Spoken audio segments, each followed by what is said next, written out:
ഈ വാർത്താ മണിക്കൂറിലെ പ്രധാന റിപ്പോർട്ടുകളുമായി വാർത്താമഴ ആരംഭിക്കുന്നു. ഞാൻ എസ് വിജയകുമാർ. കർഷകരുടെ ഡൽഹി ചലോ മാർച്ച് നടക്കുന്നതിന് തൊട്ടു മുമ്പായി കർഷകരെ വീണ്ടും ചർച്ചയ്ക്ക് വിളിച്ച് കേന്ദ്ര സർക്കാർ. താങ്ങുവില ഉൾപ്പെടെയുള്ള എല്ലാ ആവശ്യങ്ങളിലും ചർച്ച നടത്താമെന്ന് കേന്ദ്ര സർക്കാർ ഉറപ്പു നൽകി. കേന്ദ്ര കൃഷി മന്ത്രി അർജുൻ മുണ്ടയാണ് ചർച്ചയ്ക്ക് വിളിച്ചത്. ശംഭു അതിർത്തിയിൽ വൻ സംഘർഷം നടക്കുകയാണിപ്പോൾ. കർഷകർക്ക് നേരെ പോലീസ് കണ്ണീർവാതകം പ്രയോഗിച്ചു. ഡൽഹി ഗുരുഗ്രാം അതിർത്തിയിൽ വൻ ഗതാഗത കുരുക്ക് അനുഭവപ്പെടുന്നുണ്ട്. ഹരിയാനയിലെ 7 ജില്ലകളിൽ ഇന്റർനെറ്റ് നിരോധിച്ചു. Precaution is only this: we are with naked hand, we have nothing weapon, and this is our right to protest.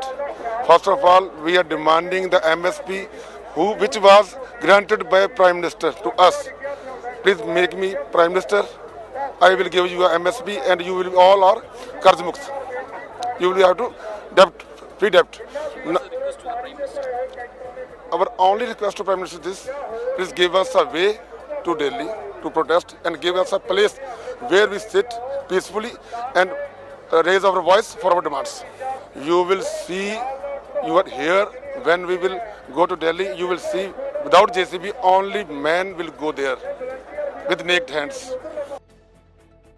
സിംഗു അതിർത്തിയിൽ നിന്ന് ബൽറാം നെടുങ്ങാടിയും ഡൽഹിയിൽ നിന്ന് ആർ അച്യുതനും വിവരങ്ങൾ നൽകും.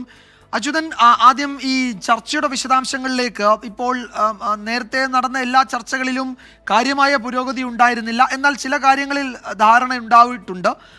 ഇന്ന് വീണ്ടും ചർച്ചയ്ക്ക് വിളിക്കുന്നു. എപ്പോഴാണ് ചർച്ച? എവിടെയാണ് ആ ചർച്ച നടക്കുക? കർഷകർ ആ ചർച്ചയിൽ പങ്കെടുക്കും എന്നതിൽ എന്തെങ്കിലും ഉറപ്പ് കേന്ദ്ര സർക്കാരിന് നൽകിയിട്ടുണ്ടോ?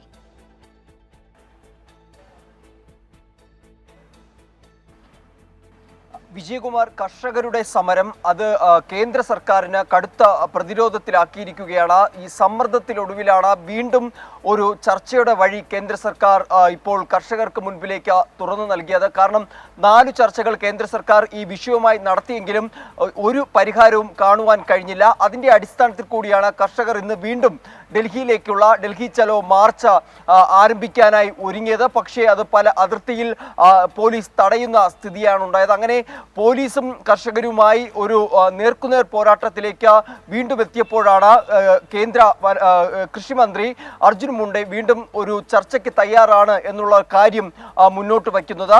താങ്ങുവില ഉൾപ്പെടെയുള്ള കാര്യങ്ങൾ, ഈ കർഷക സമര സമയത്ത് രജിസ്റ്റർ ചെയ്ത കേസുകളിൽ FIR-കൾ പിൻവലിക്കണമെന്ന കർഷക ആവശ്യങ്ങൾ തുടങ്ങിയവയൊക്കെ തന്നെ പരിഗണിച്ചുകൊണ്ട് എല്ലാ തരം പ്രശ്നങ്ങളിലും ഒരു പരിഹാരം ഉണ്ടാക്കാം എന്നുള്ള ഒരു ചർച്ചയ്ക്കായിട്ടാണ് ഇപ്പോൾ കൃഷിമന്ത്രി ഈ ഒരു ചർച്ച മുന്നോട്ട് വച്ചിരിക്കുന്നത്. പക്ഷേ കർഷക നേതാക്കളിൽ ആരും ഇതുമായി ബന്ധപ്പെട്ട് ഇതുവരെയും പ്രതികരിച്ചിട്ടില്ല. അവരുടെ പ്രതികരണത്തിൻ്റെ അടിസ്ഥാനത്തിലായിരിക്കും ഈ ചർച്ചകൾ ഇനി മുന്നോട്ട് പോകുക. എന്തായാലും ആ വിഷയങ്ങളിലെല്ലാം തന്നെ ചർച്ച ചെയ്യാമെന്ന് കേന്ദ്രം അറിയിച്ചിട്ടുണ്ട്. ഈ പ്രശ്ന പരിഹാരമാണ് സർക്കാരിൻ്റെ മുൻഗണനയെന്നും സമാധാനം നിലനിർത്താൻ ഏതു തരത്തിലുള്ള കാര്യങ്ങളും അത് കേന്ദ്രത്തിൻ്റെ ഭാഗത്തുനിന്നുണ്ടാകുമെന്നും കൃഷിമന്ത്രി അറിയിക്കുന്നുണ്ട്. അപ്പോഴും ഈ 5ാം ഘട്ട ചർച്ച മുന്നോട്ട് വയ്ക്കുമ്പോഴും കഴിഞ്ഞ 4 ചർച്ചകൾ കൂടി വിലയിരുത്തേണ്ടതുണ്ട്. ആ 4 ചർച്ചകളിലും കർഷകരുടെ ആവശ്യം പരിഗണിക്കാത്തത് വലിയ വീണ്ടും ഒരു പ്രതിഷേധത്തിനാണ് ഇടയാക്കിയത്. കേന്ദ്ര ആഭ്യന്തരമന്ത്രി അമിത്ഷാ തന്നെ കൃഷിമന്ത്രിയുമായും മറ്റു മന്ത്രിമാരുമായി ഇതുമായി ബന്ധപ്പെട്ട പല കൂടിയാലോചനകൾ നടത്തിയിരുന്നു.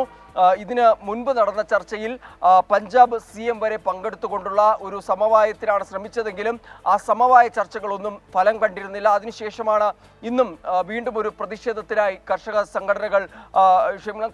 ഒരുങ്ങിയത്. എന്തായാലും ആ സമരം അല്ലെങ്കിൽ ആ നേർക്കുനേർ പോരാട്ടത്തിൽ ഒരു പ്രശ്ന പരിഹാരത്തിനായിട്ടാണ് ഇപ്പോൾ കേന്ദ്ര സർക്കാർ ഒരുങ്ങുന്നത്. എന്തായാലും കർഷക നേതാക്കളുടെ താല്പര്യങ്ങൾ അല്ലെങ്കിൽ ഇതുമായി ബന്ധപ്പെട്ട അവരുടെ മറുപടി അനുസരിച്ചായിരിക്കും ചർച്ചകൾ എന്തായാലും ഇനി. ശരി, കർഷകരെ ചർച്ചയ്ക്ക് വിളിച്ചിരിക്കുകയാണ് കേന്ദ്ര സർക്കാർ. എന്താണ് കർഷക സംഘടനകളുടെ നിലപാട്? അവർ ചർച്ചയ്ക്ക് തയ്യാറായിട്ടുണ്ടോ എന്ന് വ്യക്തമല്ല, അത് അറിയാനിരിക്കുന്നതേ ഉള്ളൂ. സിംഗു അതിർത്തിയിൽ നിന്ന് ബൽറാം നെടുങ്ങാടി കൂടി ചേരുന്നുണ്ട്. ബൽറാം, അവിടുത്തെ സാഹചര്യം എന്താണ്? കർഷകരെ വലിയ തോതിൽ നേരിടുന്നുണ്ട് പോലീസ് എന്നാണ് റിപ്പോർട്ടുകൾ വ്യക്തമാക്കുന്നത്.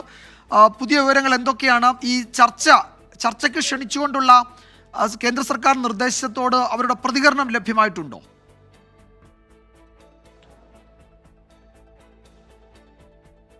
വിജയകുമാർ, ഞാനിപ്പോൾ ഉള്ളത് സിംഗു അതിർത്തിയിലാണ്.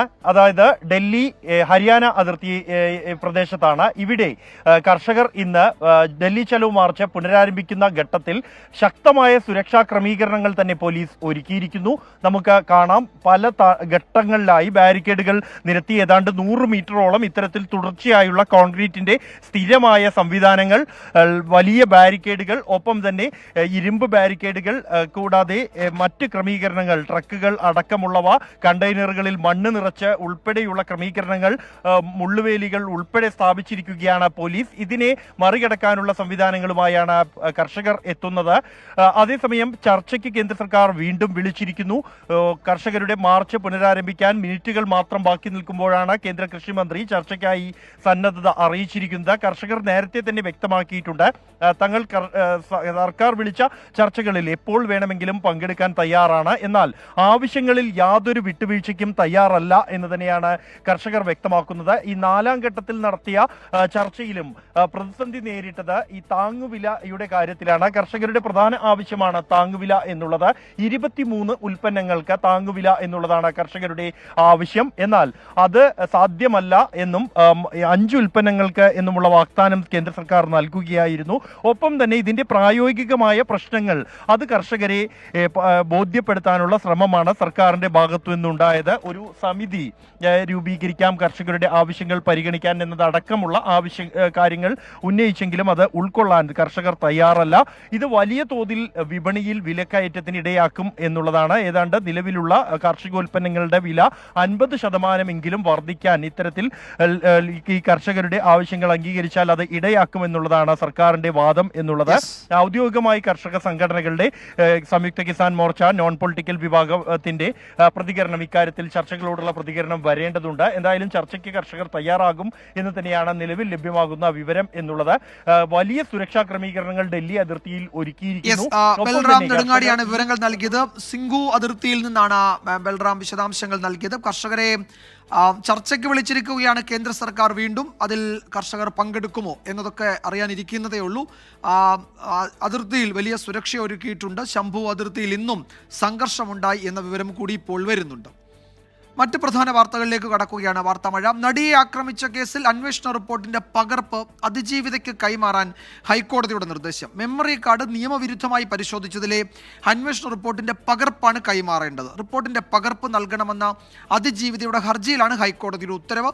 എസ് ശ്രീകാന്ത് വിവരങ്ങൾ നൽകും കൊച്ചിയിൽ നിന്ന്. ശ്രീകാന്ത്, ഇത് എത്ര പ്രധാനപ്പെട്ടതാണ് ഹൈക്കോടതിയുടെ ഈ നീക്കം? ഇത് അതിജീവിതയുടെ ആവശ്യം പൂർണ്ണമായും കോടതി അംഗീകരിക്കുകയായിരുന്നു. ഇക്കാര്യത്തിൽ പ്രതിഭാഗത്തിന് വലിയ വിയോജിപ്പും ഉണ്ടായിരുന്നു, അല്ലേ?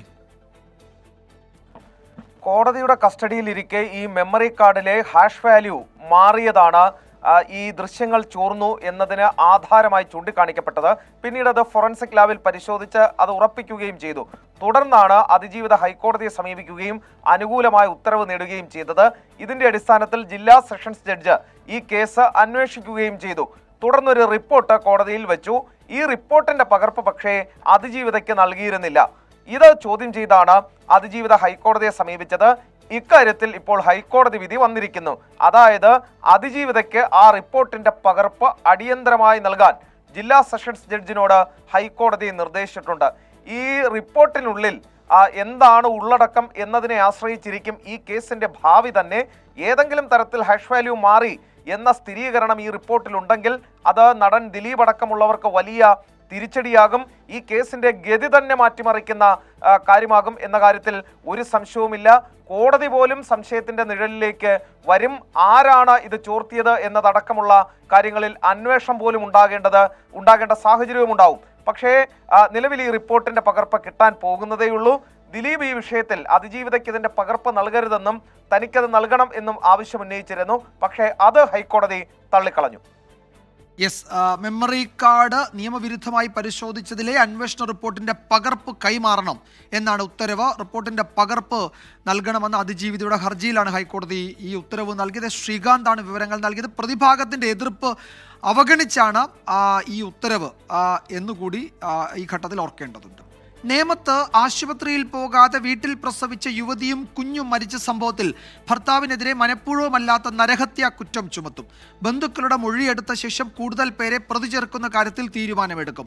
പ്രസവം വീട്ടിൽ തന്നെ നടത്താൻ ഭർത്താവ് നയാസ് നിർബന്ധിച്ചു എന്നാണ് വിവരം. ഗർഭാവസ്ഥയിൽ ഒരിക്കൽ പോലും ഡോക്ടറെ കണ്ടിരുന്നില്ല. ചികിത്സ ഉറപ്പാക്കാൻ ആവശ്യപ്പെട്ടപ്പോൾ നയാസ് ദേഷ്യപ്പെട്ടെന്നും ആശാ വർക്കർമാരോട് മോശമായി പെരുമാറിയെന്നും പരാതിയുണ്ട്. നമുക്ക് ഗർഭിണിയാണെന്ന് അറിഞ്ഞുകൂടായിരുന്നു. ഈ ആശാ വർക്കർ താഴെ ഈ കൊച്ചുങ്ങളെ നോക്കാനായിട്ട് വന്ന സമയത്ത് ഒയിര കൊച്ചുങ്ങളുണ്ടെന്ന് അറിഞ്ഞതുകൊണ്ടാണ് അവ കയറിപ്പോയപ്പോഴാണ് അറിയുന്നത് 3 മാസം ഗർഭിണിയാണെന്ന്. അങ്ങനെയാണ് നമ്മൾ അറിഞ്ഞത്, അല്ലാതെ നമുക്ക് അറിഞ്ഞുകൂടായിരുന്നു.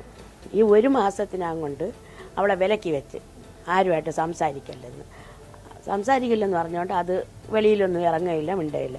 അതിന് ശേഷമാണ് ഭാര്യയും മോളും ഒക്കെ വരക്കം വെച്ചത്.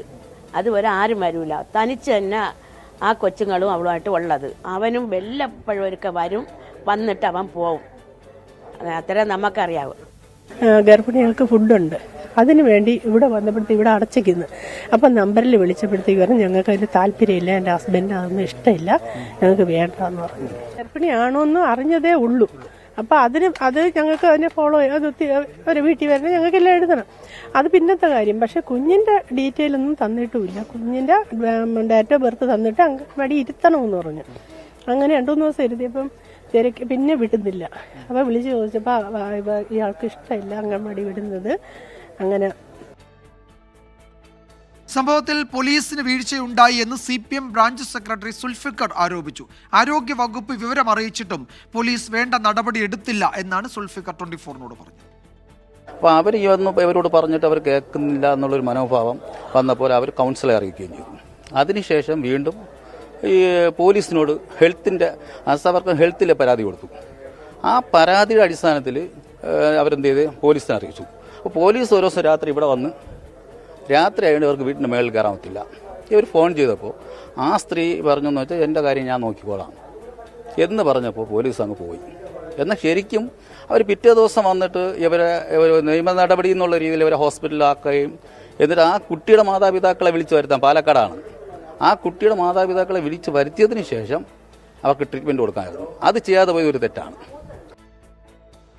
ഇന്നലെയാണ് പ്രസവത്തിനിടെ അമിത രക്തസ്രാവത്തെ തുടർന്ന് ഷമീറയും കുഞ്ഞും മരിച്ചത്.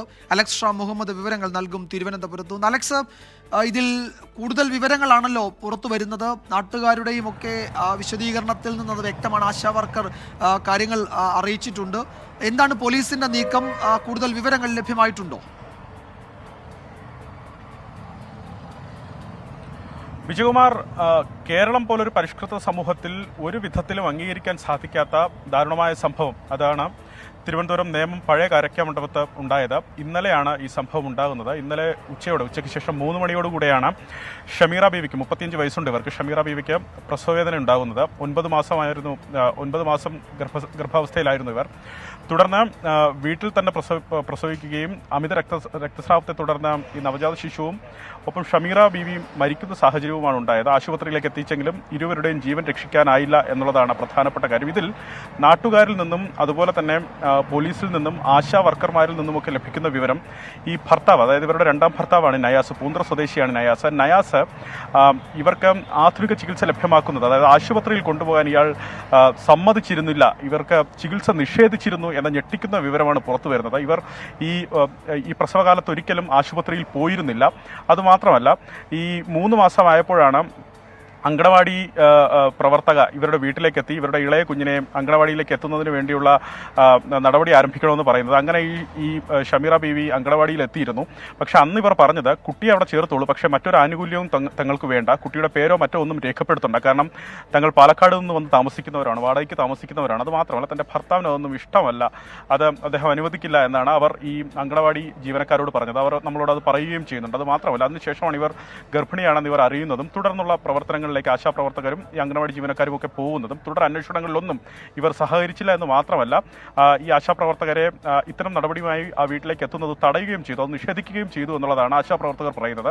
സമാനം തന്നെയാണ് ഈ അയൽക്കാരും പറയുന്ന കാര്യം. നയാസ് വല്ലപ്പോഴുമാണ് ഇവിടേക്ക് വരുന്നത്, ആശുപത്രിയിലേക്ക് ഇവരെ കൊണ്ടുപോയിരുന്നില്ല. പക്ഷേ ഇവർക്ക് ചികിത്സ ലഭ്യമാക്കണമെന്ന ആഗ്രഹമുണ്ടായിരുന്നു. പക്ഷേ നയാസിന്റെ വാക്ക് നിഷേധിച്ചു കഴിഞ്ഞാൽ നയാസിയെ ഇവരെ, അതായത് ഈ ഷമീറ ബീവിയെ ഒഴിവാക്കുമോ എന്നിവർ ഭയപ്പെട്ടിരുന്നു എന്നുള്ളതാണ് നാട്ടുകാർ തന്നെ പറയുന്നത്. അത്തരത്തിൽ ഇന്നലെ തന്നെ ഈ വിഷയത്തിൽ പോലീസും, മാത്രമല്ല ഇതിൽ ഏറ്റവും പ്രധാനപ്പെട്ട ഒരു കാര്യം ആ പ്രദേശത്തെ പാർട്ടി CPMന്റെ ബ്രാഞ്ച് സെക്രട്ടറി സുൽഫിക്കർ വ്യക്തമാക്കിയതാണ്. കാരണം ഈ വിഷയം ആശാപ്രവർത്തകർ ഇത്തരത്തിൽ ഈ ഷമീറ ഷമീറ ബീവിയെ ആശുപത്രിയിലേക്ക് എത്തിക്കുന്നതിനോ മറ്റു ചികിത്സ നൽകുന്നതിനോ അല്ലെങ്കിൽ ആ ചികിത്സ നിഷേധിക്കുന്നു എന്ന കാരണം ആശാപ്രവർത്തകർ അറിഞ്ഞ പാടെ തന്നെ അവർ കൗൺസിലറെ അറിയിക്കുകയും അതുപോലെ ആരോഗ്യ വിഭാഗത്തെ അവർ അറിയിക്കുകയും ചെയ്തു. തുടർന്ന് ആരോഗ്യ പ്രവർത്തകർ തന്നെ നിയമം പോലീസിനെ ഈ വിവരം അറിയിച്ചു. നിയമം പോലീസ് ആ വീട്ടിലേക്ക് എത്തി ഷമീറ ബീവിയെ കാണുന്ന സാഹചര്യമുണ്ടായി. അന്നേരം ഷമീറ ബീവി പറയുന്നത് തന്റെ കാര്യം നോക്കാൻ തനിക്കറിയാം എന്നാണ്. ഭർത്താവിനെ നിഷേധിക്കാൻ അവർക്ക് അലക്സ് തുടക്കത്തിൽ സൂചിപ്പിച്ചതുപോലെ അതിദാരുണമായ സംഭവം ഇന്നലെയാണ്. പ്രസവത്തിനിടെ അമിത രക്തസ്രാവത്തെ തുടർന്ന്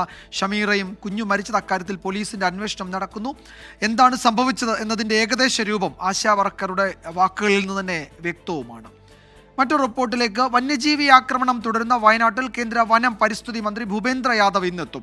വന്യജീവി ആക്രമണത്തിൽ മരിച്ചവരുടെ വീടുകൾ അദ്ദേഹം സന്ദർശിക്കും. നാളെ കളക്ടറേറ്റിൽ നടക്കുന്ന ഉന്നതതല യോഗത്തിലും മന്ത്രി പങ്കെടുക്കും.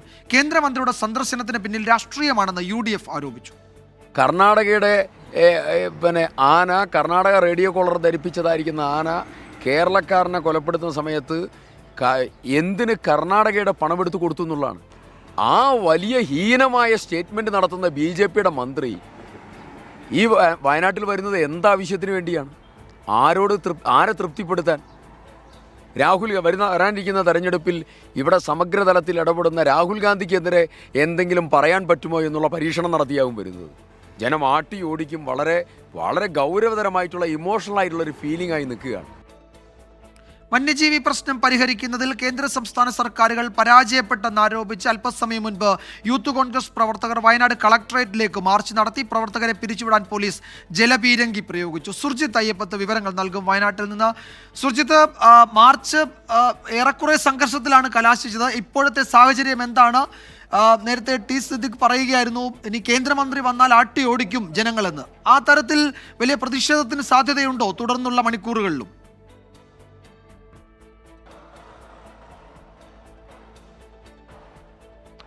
ഇന്ന് വൈകിട്ട് 5 മണിയോടുകൂടിയാണ് ഭൂപേന്ദ്ര യാദവ് വയനാട്ടിലെത്തുക. പുൽപ്പള്ളിയിലെത്തുന്നു. പുൽപ്പള്ളിയിലെത്തിയ ശേഷം അവിടെ നിന്ന് നേരെ അദ്ദേഹം ഈ കാട്ടാന ആക്രമണത്തിൽ കൊല്ലപ്പെട്ടവരുടെ വീടുകൾ സന്ദർശിക്കാനാണ് പോകുന്നത്. നാളെ കളക്ടറേറ്റിൽ ഒരു ഉന്നതതല യോഗം നടക്കുന്നുണ്ട്. കളക്ടർ, ജില്ലാ ഭരണകൂടം, അതോടൊപ്പം തന്നെ വനംവകുപ്പിൻ്റെ ഉദ്യോഗസ്ഥതല യോഗമാണ്.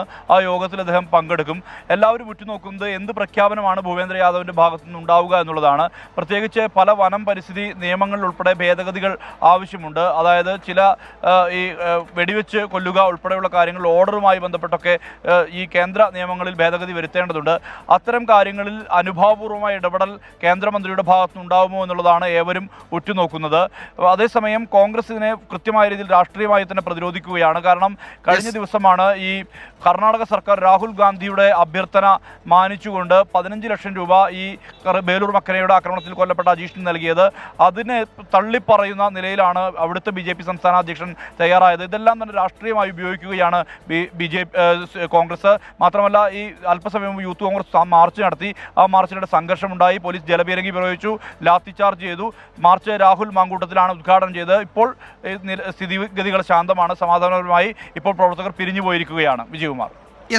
സുർജിത്ത് അയ്യപ്പത്താണ് വിവരങ്ങൾ നൽകിയത് കൽപ്പറ്റയിൽ നിന്ന്. കേന്ദ്ര വനം പരിസ്ഥിതി മന്ത്രി ഭൂപേന്ദ്ര യാദവ് ഇന്ന് എത്തുന്നുണ്ട്.